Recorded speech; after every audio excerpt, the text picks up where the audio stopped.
Hello, adventurers. My name's Tyler. And I'm Richard. On today's episode, we're talking about what games like Baldur's Gate 3 can do and mean for Dungeons and Dragons. Welcome to True Strike.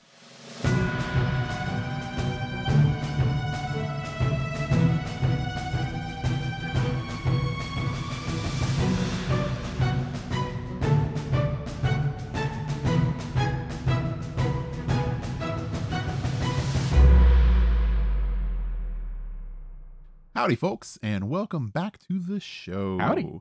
Today we're talking about games that aren't Dungeons and Dragons necessarily and how they influence Dungeons and Dragons. Ooh. These are games that actually are Dungeons and Dragons at some level. But not on the tabletop. But not on the tabletop. And the biggest one on the tips of everybody's tongues is, of course, Baldur's Gate 3. Yeah, the winner of the 2023 Game Everything. of the Year. Yeah, that's true. Yeah. It was one of those Just years everything. where it's like, and the winner is Baldur's Gate 3. Yeah. The best deep voice with a slight rasp to it, Baldur's Gate 3. The best hairpiece. No, it got a lot of awards, which if you haven't played Baldur's Gate 3, or if you've played a little bit of it, you probably understand or don't understand why it got so many accolades. I like your phrasing there right now because it actually brought up one thing to mind. If you have not played Baldur's Gate 3, or if you are currently playing Baldur's Gate 3, no worries, this will not contain spoilers for the game. Yes. This is not a in-depth Baldur's Gate 3 review or spoiler cast or anything like that. We are just discussing how Baldur's Gate, as a Dungeons and Dragons inspired, you could say, but really Dungeons and Dragons video game, correlates with the tabletop game that we all know and love. Yeah. We can't really spoil that much on it anyway, because as much time as we have put into Baldur's Gate together, So many hours. we are still not out of Act 1. We've got to be close, though. I have no idea, but I Well, know we've said that every session. we've flipped every possible stone or vase or whatever on the way here Yeah, that we know about. that we know about. But we say that literally every time we start a session. We're all like, we're really close to the end of 3 hours later, we're Act done with the 1. combat. And yeah, and 3 hours later, we're all like, well, there's still this dark area on the map we haven't been to yet. Let's go see what's over there. Is there anything else in the journal? Yeah. Okay, let's move down the list. Yeah. So we can't really spoil all that much because we're still playing. Yeah, Yeah. and we will be for a very long Yeah, time. for a very long time, apparently. But yeah, no, this is more of a discussion on what games like this do for Dungeons and Dragons. Yes. And what That's a they good way to put can it. do, yeah, I Mhm. guess, and how it kind of affects the industry as a whole. So, I actually want to save. This is going to sound silly. Baldur's Gate for the last. Okay. Why not? Well, I mean, there's other things that have happened in pop culture that have influenced Dungeons and Dragons. Influenced Dungeons and Dragons or influenced like Influenced people, the I guess people? you should Okay. say. Yeah. Are you referencing Stranger Things? I am. Ah, there we go. Yeah. That's a 'Cause big one. I guess that's the discussion that we kind of hit with Baldur's Gate right off the jump. Is it's a very popular thing. It's won a lot, so it's high on everybody's Yes. list of like things, right? Has done significantly better than even Larian expected it would. Yeah, exactly. But then you have something like Stranger Things, right? Which Yep. is not. It seems kind of weird bringing up Stranger Things when we're talking about Dungeons and Dragons. But if Does you've it, though? Watched Stranger Things? Does it? Is it really that weird? Because Dungeons and Dragons is a very strong theme for that show. Low key, borderline just a Dungeons and Dragons show set in a modern age. Really? Yeah. It's weird because like I started watching Stranger Things, had no idea that there was any connections to Dungeons and Dragons. Yeah. Right. It just opens with Dungeons and Dragons out the gate, like on the first scene. Yeah, exactly. And it was kind of a surprise to me because like I don't really recall ever having really seen a lot of media for Stranger Things, like Right. as far as like trailers and stuff like that, before I started watching it. Like I started watching it like when it was first released. That's why. Okay. And yeah, like I didn't see a lot of hype about it. Mhm. I know there probably was, but I don't watch a lot of like broadcast television. I don't watch a lot of stuff with ads in it. So I wasn't fed a lot of information about Stranger Things before its release. Well, before season 1, I don't think even Netflix really knew what they had on their hands. Probably I not. think they were just like, here's a new show. It's kind of horror themed. It's, these kids takes place, in this time period. And I hope you guys like it. And this was, binging era was full swing. And anyone that had started it, that watched the first episode, Ooh, that's an easy show to binge and Oh get yeah, through. no, because it You're sucks like, you right one in. more Yeah. episode, one more episode. Yeah, I think the only thing that I really knew about it was time period setting, Yeah. and that it was, like horror themed, which was right up my alley because I was like, I love the time period that we're in. Yeah. It resonates with me, and I love the theming and everything like that. And then we got into it, and I'm like, oh, this is heavy Dungeons and Dragons. I mean, Yes, like, yep. this is very heavy into Dungeons and Dragons being like a thing. And it resonated with me as far as like childhood Dungeons and Dragons, because it was a lot of what I grew up with learning Dungeons and Dragons, Yep. like playing with friends and being silly around a tabletop with models and, demogorgons and liches and all that fun stuff. Right.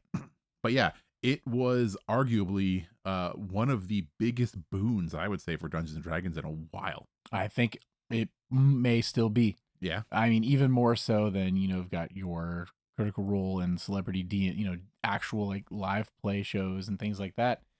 I speak to a lot of people that still have not played Dungeons and Dragons that find D&D memes funny and know about Dungeons and Dragons because they watch Stranger Things and consume no other D&D related D&D media. related media. Yeah. Yeah, no. It's huge. Yeah. Yeah, there's no denying that. It's a good thing as far as like the Dungeons and Dragons resurgence, I guess you would say. Because it did a lot of help. Yeah. Now, it's not the only one. There have been many, many attempts at Dungeons and Dragons IP. Don't you dare bring up the movie. the movies, which we did an entire episode on. Still gonna die on that hill that it was a good movie. The newest movie was great, yeah. And snails. We still need to figure out what happens to snails. But yeah, there's been a lot in the media, but as far as games are considered, there's been quite a few Dungeons and Dragons games. Some of them not so popular, some of them popular. There's been a ton that are still active, which I even am surprised to know are still around. Would you believe it or not that I actually dipped into Neverwinter recently? Oh, what? Recently? Like within the last month. I had no idea. Why are you hiding this from me? What? You're not going to play it with me? That's true. I don't have time for an MMO. That's what right I'm saying. now. And am I currently playing it? No, we have Baldur's Gate to finish. Yeah. However, there's a lot of Strahd content that was released from back when I had played it. That's right. And I wanted to jump into it to get reference material for our home game. Yeah.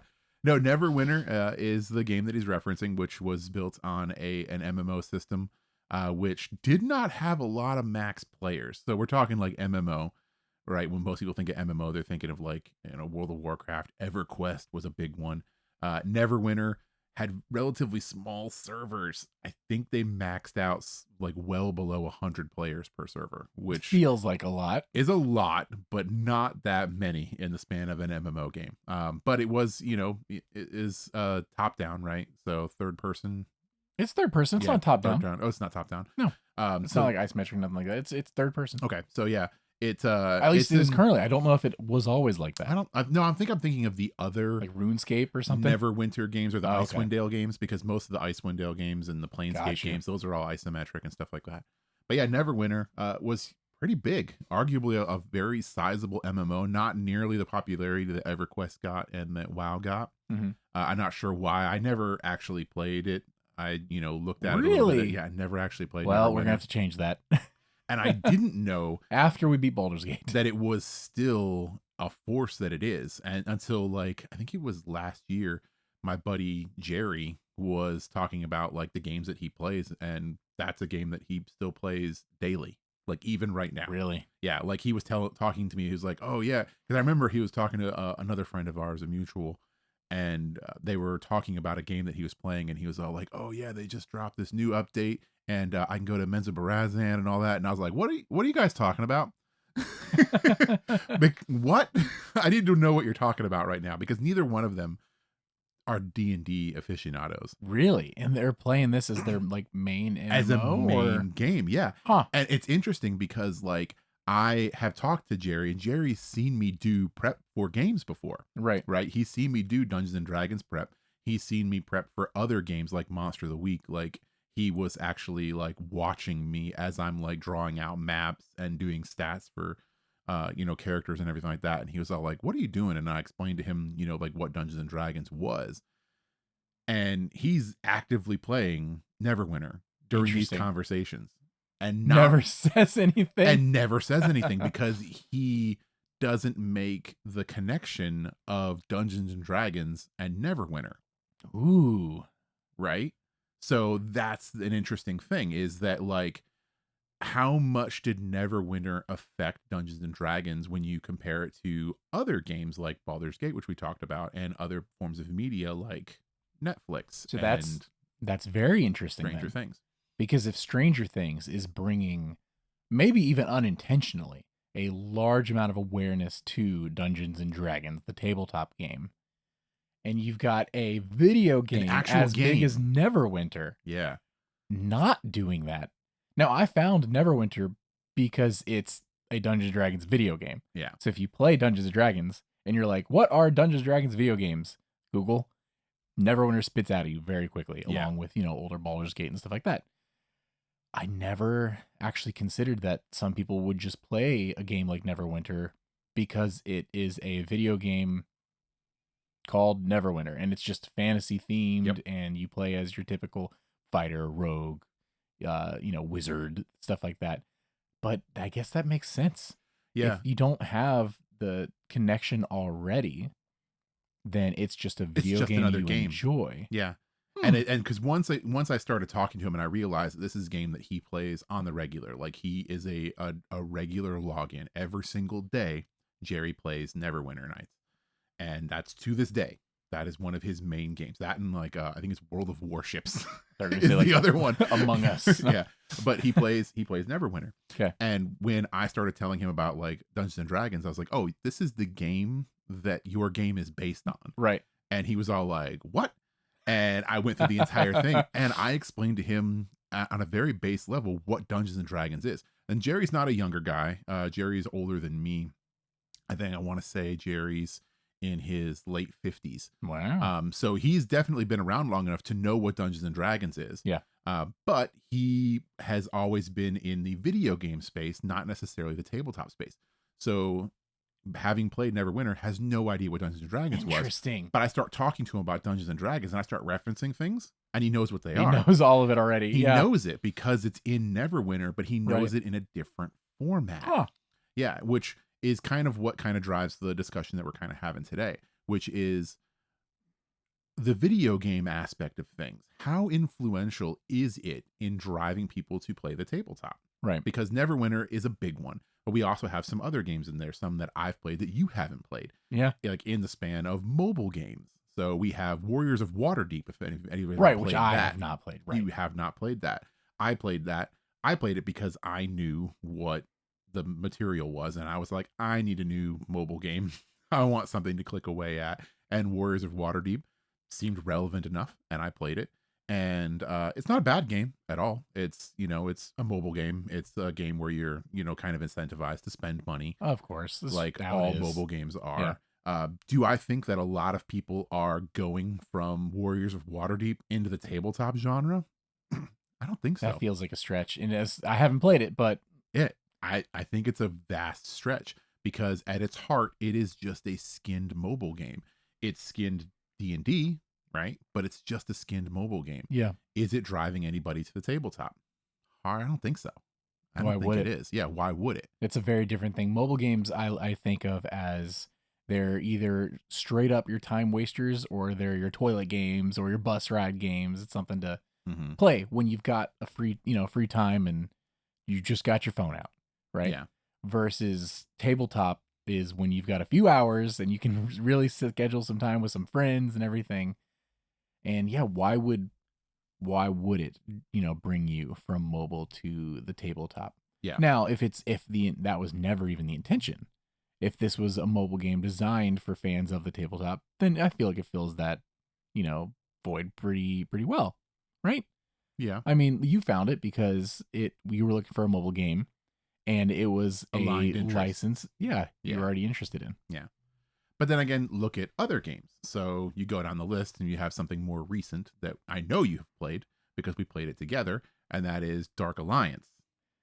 Woo! Yeah. One day we might finish this game that we bought the DLC for and everything. Yeah.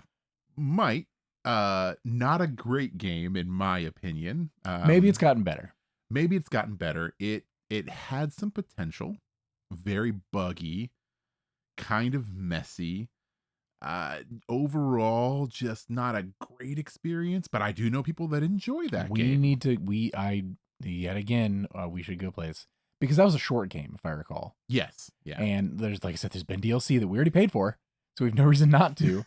We should go back and try the game at some point and see if it's improved. Yeah. I didn't hate the game. I didn't feel like my time was valued. No, and I think that's where it comes from. Yeah, like I said, I didn't hate the game. I didn't feel like my time was valued. I think that it wasn't polished enough. You know what we should do? What? And this is blasphemy if I was saying this about any other game. I think we should turn down the difficulty and stop checking. We're going to fight our gamer urges of checking every hallway and every chest and just mainline So to finish the game. Necessarily the difficulty wasn't difficult. Not that it's difficult. Yeah. But so that we could beat the game quicker. Now, it was difficult playing alone. Oh, for sure. That's for sure. The difficulty spikes and how to handle multiple enemies is interesting. Yeah.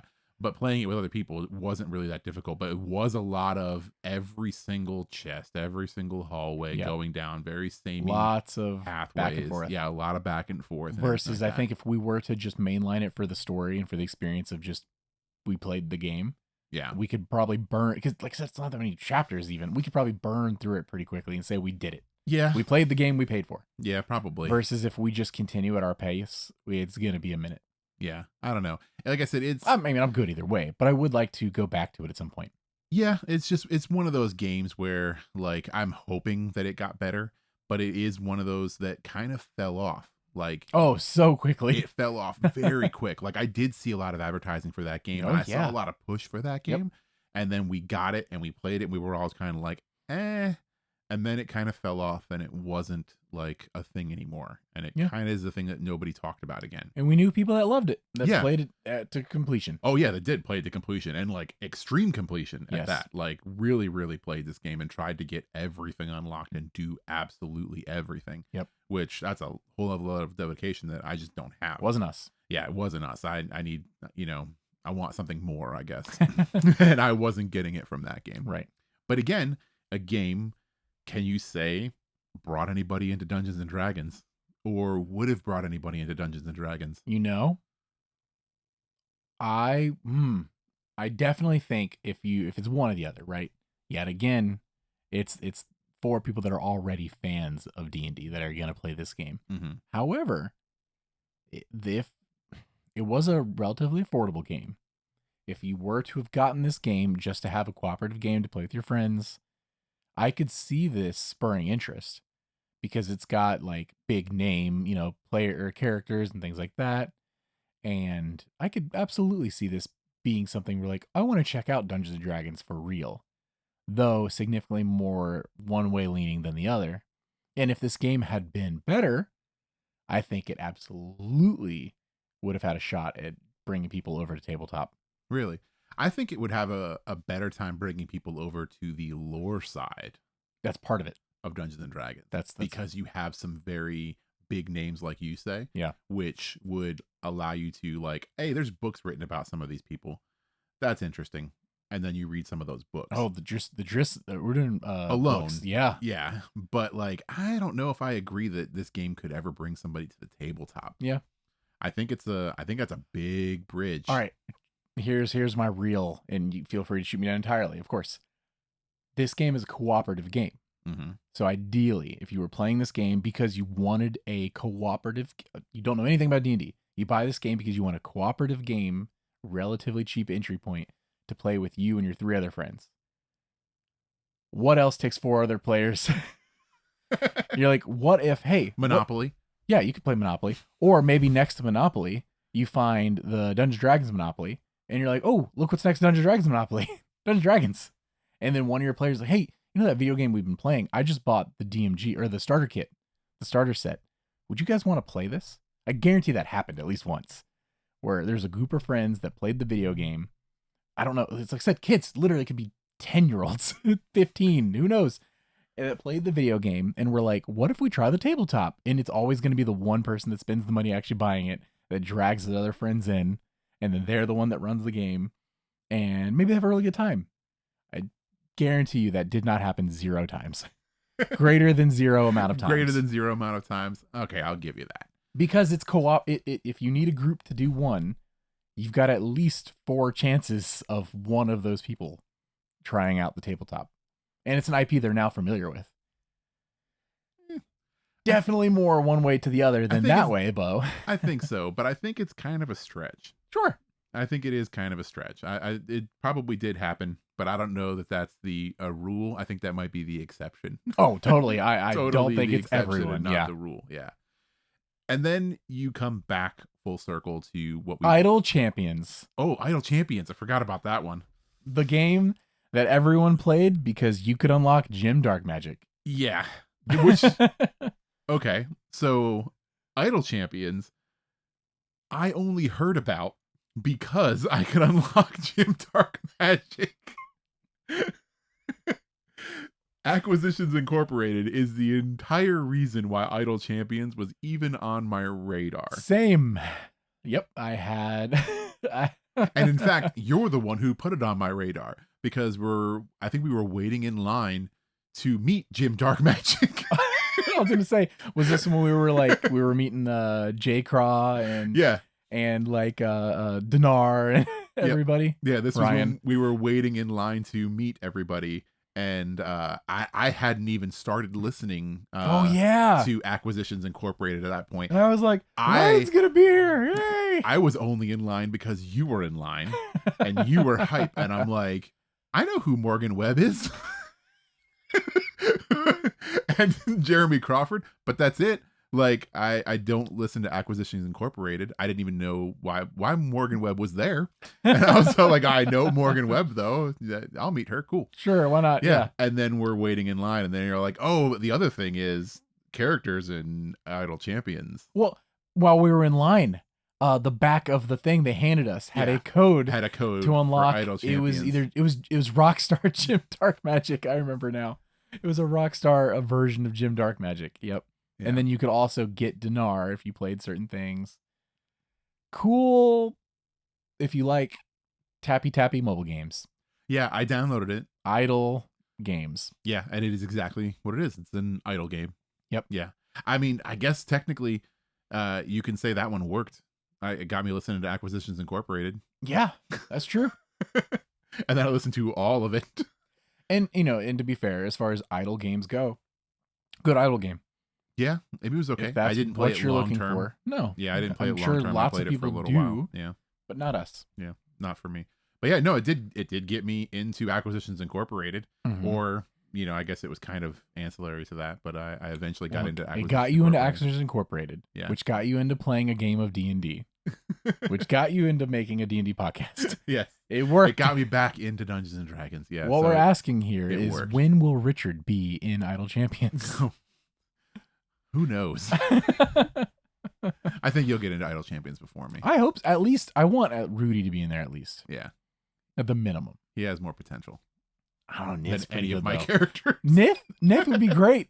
No, Victor. Oh my gosh, I want to play Victor in Idle Champions so bad. Just the spiritual weapon. Just spiritual weapon. Just kill everything. Yeah. All right. So no, what we were gonna go back to then. So after Idle Champions, there's more. Like these are the big hitters, the big names that most people know about when you talk about games in Dungeons and Dragons. There are plenty of other Dungeons and Dragons themed games, but again, arguably, what we're kind of getting to is that like what can be a driving force and make Dungeons and Dragons a thing that people want to talk about again. Yeah, so far everything we've mentioned, if we include and lump Stranger Things, the show, the series into this, I definitely think that brought more attention to the game than the games. Which, yeah, exactly. Which is the kind of the whole point there is that, yeah, like Stranger Things was a massive boon for Dungeons and Dragons because it got people talking about Dungeons and Dragons. And then you organically. Organically. And then you look through the history of all these games that have been released, everything that we've talked about and ones that we haven't talked about because there are even more than that. There's a ton of Dungeons and Dragons games. Yeah.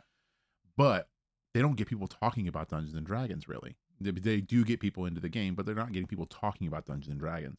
And then you have something like Baldur's Gate 3 that comes out, which is the third in a series. Is the third of a Baldur's Gate series. games. Yeah, so Baldur's Gate has been around, and I've played Baldur's Gate games. I don't know how many of you've actually played though. I've played them on mobile. Okay, so you have played some Baldur's Gate games. The ports, yes. Yeah, the ports of them, which have been around, and they're not bad games. No, they're not bad games at all. And like I said, like other D&D games that already exist, they're not necessarily bad games.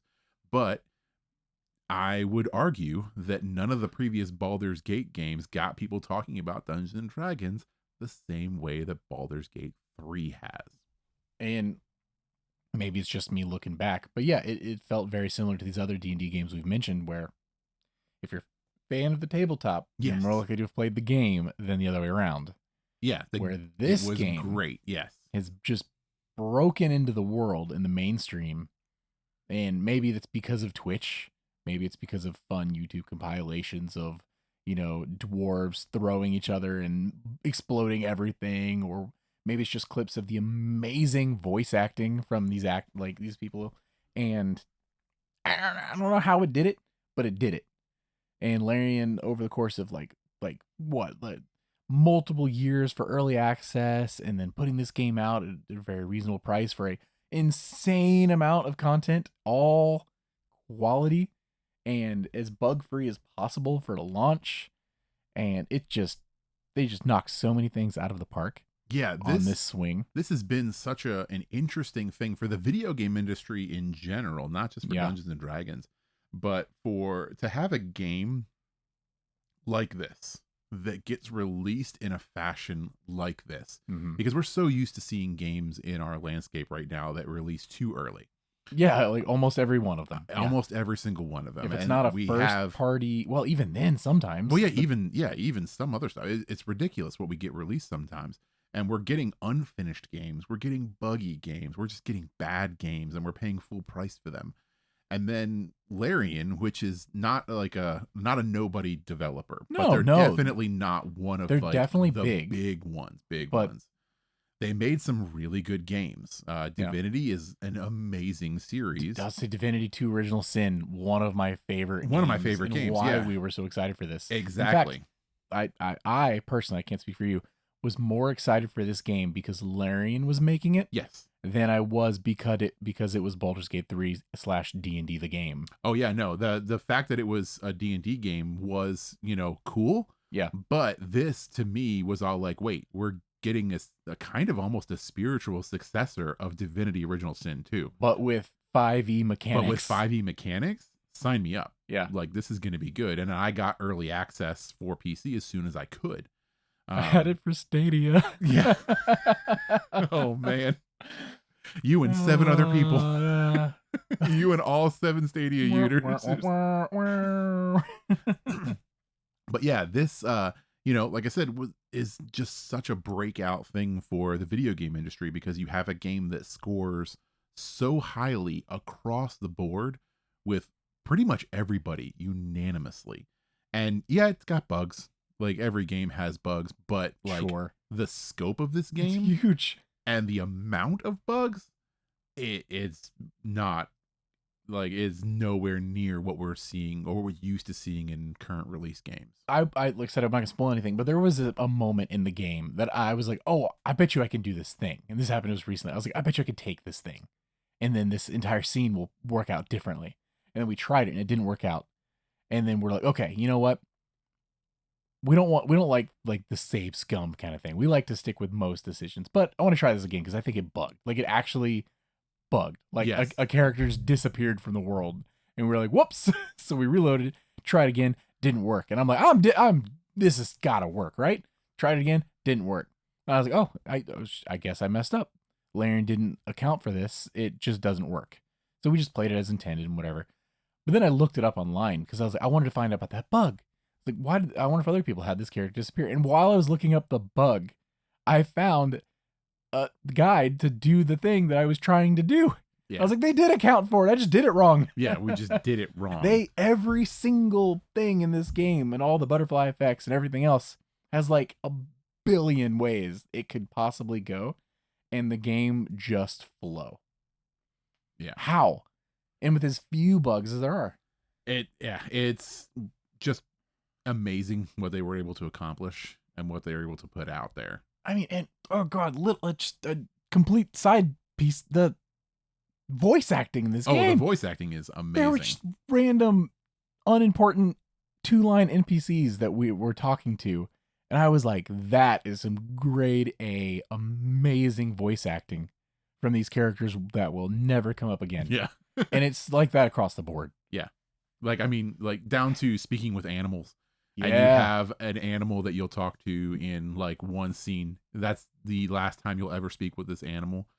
And it has the greatest dialogue ever. Oh, yeah. And if you cast Speak with Animals, you can just see an animal, you talk to it. Yeah. And like, whether you're starting a coup or just like, seeing how its day went, who knows? It's a surprise every time. But these are all deeply D&D rooted mechanics. That's the thing. Because this is a game that at its heart is Dungeons and Dragons. You are rolling dice. Yep. You are physically like seeing it on the screen, just like you're playing a D&D Beyond, and you're actually rolling those dice, and you're seeing like you're failing your skill checks, you're passing your skill checks, you're doing all those things. There are modifications to the 5e rules. Yep, to make it work for they video had to game. they had to take some liberties to make it work. But overall, you're dealing with a lot of the same stuff. You're dealing with subclasses, you're dealing with main classes, you're dealing with feats. At the same levels. Yeah, your stats at the same levels. You're, taking ability score increases instead of feats. This is all 5e. Yes. And this, arguably, I think, is one of those games that is driving people to play Dungeons and Dragons. So it is achieving something I think that they've wanted other games to do, but couldn't do. Because what? The other developers weren't Larian. Because they're not Larian, because this game is more deeply rooted in systems that are more tied to the game that you're playing on tabletop. That's the big thing. They didn't just make a D&D themed video game. Yeah. They made D&D the video game. The video game, which I think is what was required to get that strike, that lightning strike that would make people want to play Dungeons and Dragons. Because I would argue that this game has done a vast good service to Dungeons and Dragons as a whole. Oh, yeah. As far as getting people over to it. Because this is just kind of like you see how much you can do in this game. The world is endless for you if you come over to the tabletop. Yeah. Everything that you're doing in here and more is available to you. And not to mention a majority of the mechanics you already know, thanks to this game, translate directly over. Yeah. There are some that don't, but there are some that don't. You really do know a lot of it. Yeah, but you're like, oh yeah, you like that warlock that you played in, Baldur's Gate 3? Oh, yeah. Build it really easily. Build it and you can Show play me your character sheet. It's like the same numbers. Yeah. Same numbers, same spells, same cantrips. You're playing the same thing. Well, let's build it. Let's go for it. To that point, even D&D Beyond has as pre-built characters now. Yep. The main companions from Baldur's Gate 3 already made for you in D&D Beyond. So you can go on there and for free, you could play out a Baldur's Gate 3 campaign as the companion characters you already know. And it's all built out there for you. Yeah. So couldn't be easier. It's crazy. And like I said, this is the first time that we've had a game that I think that we can say that about, that is really going to push this forward. And then it makes you wonder more about the future of like what we have coming to. And this is a good thing. Baldur's Gate 3. Like, say, is it anything? What it is, it's great. How does this going to affect the VTT going forward? Oh, this isn't something I expected you to bring up. Lay it on me. Well, you have to think Dungeons and Dragons as a whole. We've had a lot of talks about it, where it's going and how it's going towards video game-ish mechanics with the release of the VTT. Did Baldur's Gate do it better first? That's the thing. I do not think there's any world. I will gladly eat my cell phone. I do not think there's any world where the team at D&D Beyond, no offense, they're amazing and they make a very great software, could turn a VTT into anything even close to what Baldur's Gate 3 accomplishes, just like rule systems wise. The fact that everything works together so seamlessly there. I mean, you're talking a large team over the course of years. I'm gonna be surprised if the VT comes out and it manages the distance that your spell can be cast accurately. And that's my question, is that like, yeah, did they do it first? Did they do it better already based on what's going to be released for us in the VTT? Because like what people expect of the VTT when I think about it would be like, okay, a basically a skinned down version of Baldur's Gate 3 would be best case scenario. Because think of it. So if you have like, say you could take the engine of Baldur's Gate 3 and then just apply a skin to it based on the campaign that you want to run, and then have it handle a lot of that stuff in the background. Best case scenario, because Baldur's Gate 3 is so well crafted that it would take very little modification to make it fall more in line with 5e, just to make it more Dungeons and Dragons and less video game. But I don't think the VTT is going to be able to get anywhere close to that. No. Something interesting, they may have already mentioned this and announced this, and if so, please let me know. Divinity 2 had a, what did they call it? It was like Dungeon Master mode or something like that. Do we know if that's coming to Baldur's Gate 3? I don't think they've ever said anything about that, no. Because why wouldn't they? Yeah. And at that point, you're just, hey guys, we're logging on Steam or PS5 or whatever, and please make your character in game. We're gonna run through this encounter. We're gonna run through this chapter of the game in this encounter in Baldur's Gate 3, and you're still on a headset. You're still gonna DM, you do whatever, and you're gonna do it just like that. And that's the weird thing. That's absolutely, you have just video gamed D&D, but to the utmost, like, highest potential. Yeah, the highest potential polish that we know of. Yes. Right now. And I think that's kind of what it comes down to, is like that's the overarching conversation here, is that like, what can capture people into Dungeons and Dragons? And I think that part of the VTT is trying to catch that magic of like, we can translate this into our other game, right? So the VTT, I think, is going to be its own separate product, but I do believe it. Yes. They wanted the VTT to also drive people into the hard copy things. I don't think that I think eventually we're going to move away from traditional pen and paper, because that's just our evolution of gaming. We're going beyond. But I do think that for the time being, when the VTT does release, they're going to want simultaneous products. So they're going to want your tabletop and they're going to want your VTT to be two distinct things where you'll consume media, and ideally they want you on both of them. But are they going to be able to capture the same kind of audience retention or transfer that something like Baldur's Gate was able to do in this medium? Because we've seen them try to make D&D video games so many times before, and it not have people give interest into the medium in general past that game. Whereas Baldur's Gate 3 arguably is bringing a lot of attention to Dungeons and Dragons, and it's getting people more interested in playing Dungeons and Dragons outside of Baldur's Gate 3. And like you said, is the VTT going to be able to do the same thing? I don't think it's going to. Two things. One, good timing with the 2024, revision of the 5th edition coming out relatively soon.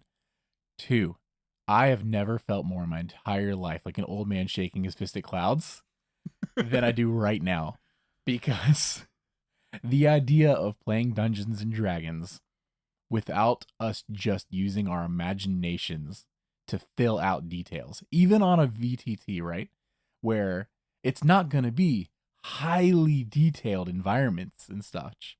At least I don't think it will be, not to the extent that like a Baldur's Gate would be, or you're literally playing a video game, running through radial menus and everything else. Like that, I'm like, this is a video game. Hard line in the sand.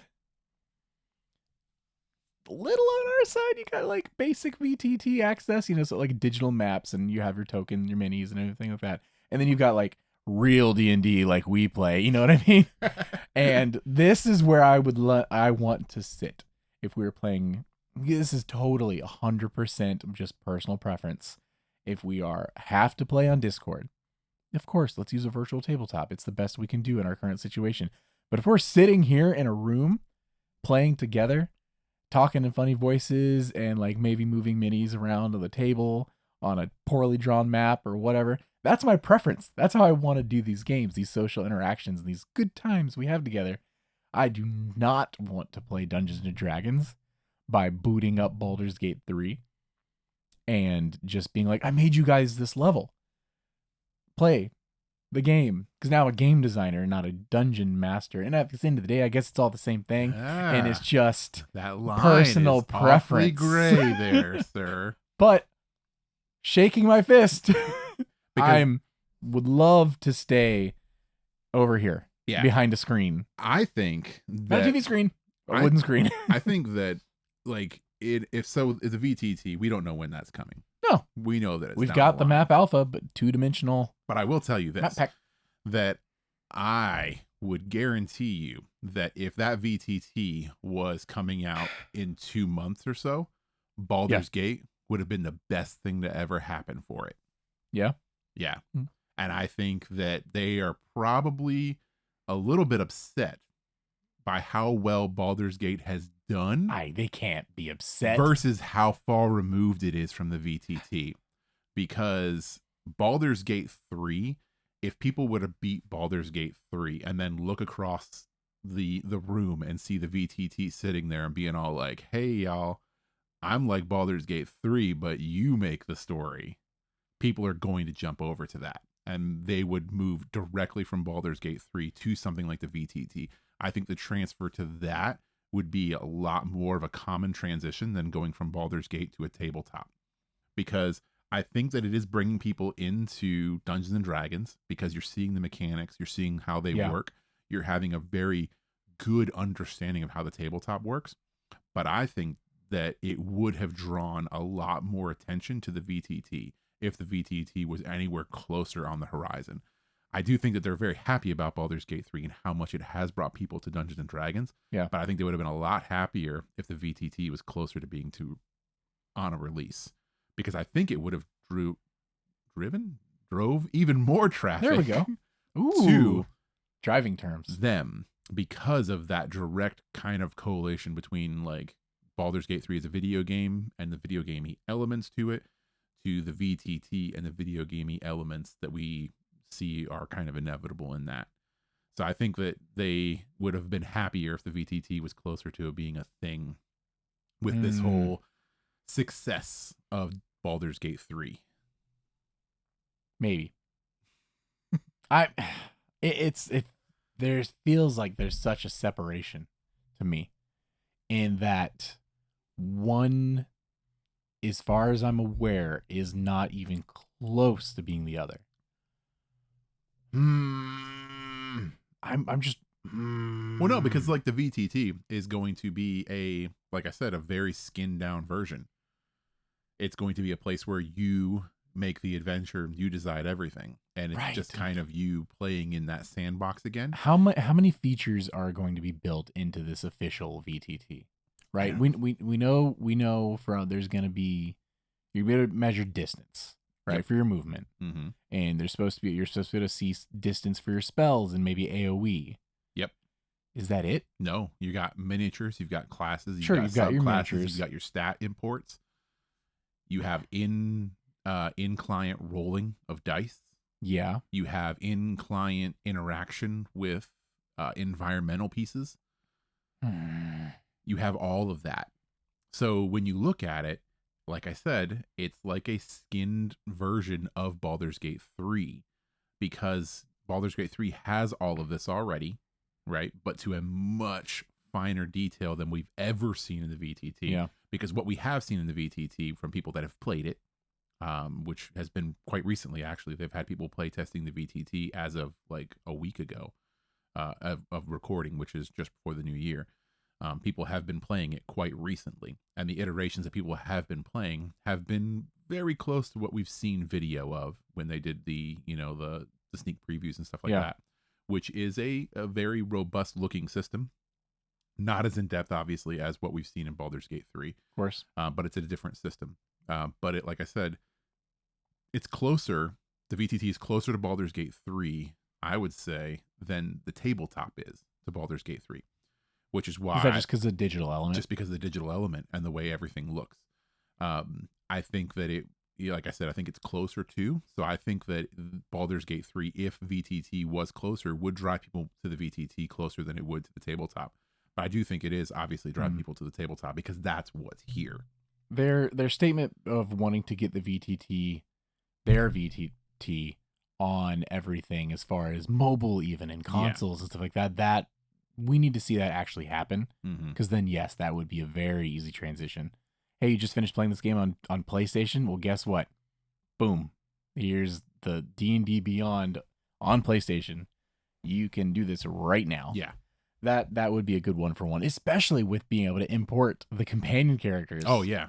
Just pre-built. Exactly. You're just importing those characters in and then running them in a brand new fantasy scenario of your DM's build and liking. I do wonder if there's any kind of contractual anything that says whether Larian can or can't do a DM mode for Baldur's Gate 3. That's a really good question. And actually, that kind of begs the question as to what kind of restrictions and what kind of information was given to Larian when they were building this game. Because we do see stuff in Baldur's Gate 3 that ended up becoming things as part of the 2024. Exactly. Yeah. That, were interesting to see in Baldur's Gate 3. And then all of a sudden we've seen that they've been behind the scenes.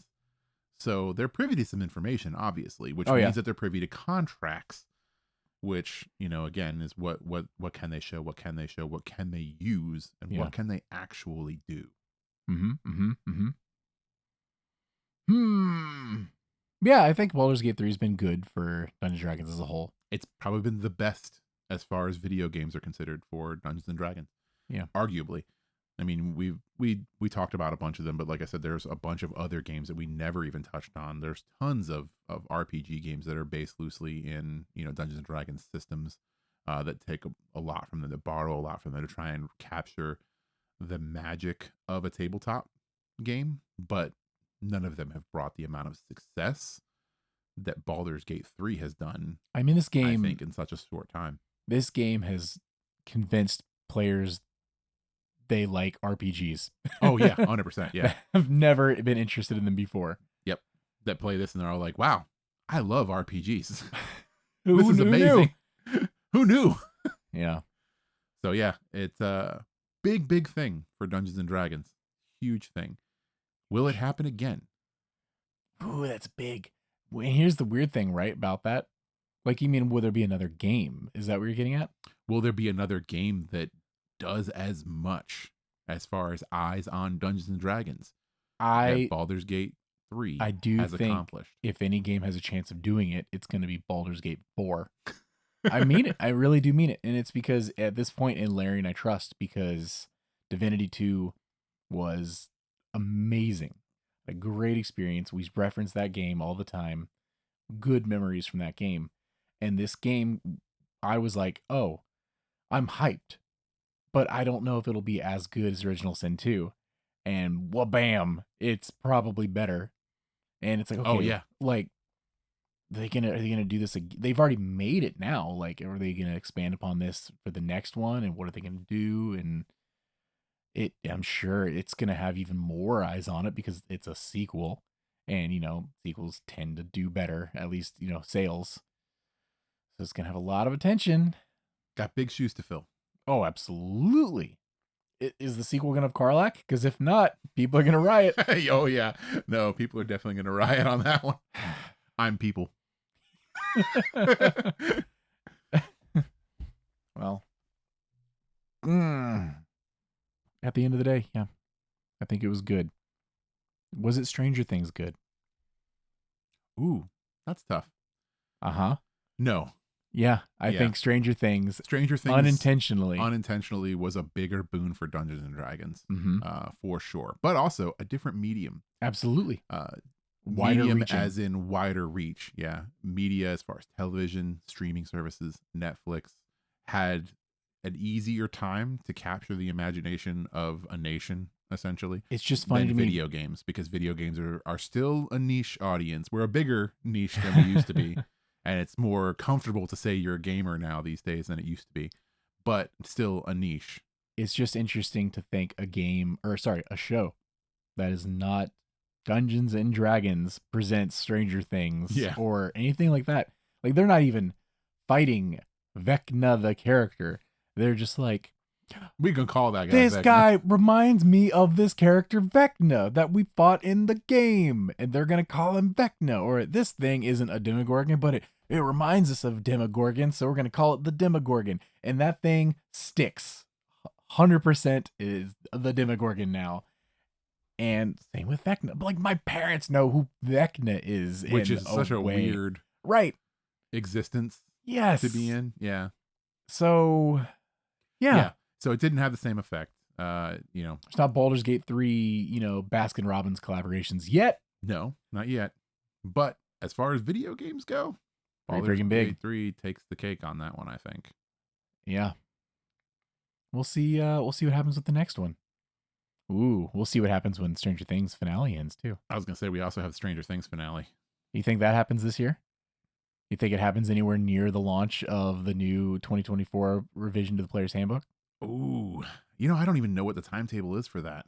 But they got to be soon because I'm wondering. yeah, Are we going to get a summer, little mingle? I hope so. That'd be interesting. Yeah. Big releases for each. That's enough for today. For now, thank you for listening. I've been Tyler. And I've been Richard. And we've been True Strike. Bye. Hey, adventurers. Thanks again for joining us today. Please be sure to give us a follow on your favorite podcasting platforms and YouTube. If there's any questions you'd like to write into the show, you can hit us up on Threads or Instagram. New episodes release every Tuesday at 2 p.m. Eastern. Thank you for listening to True Strike.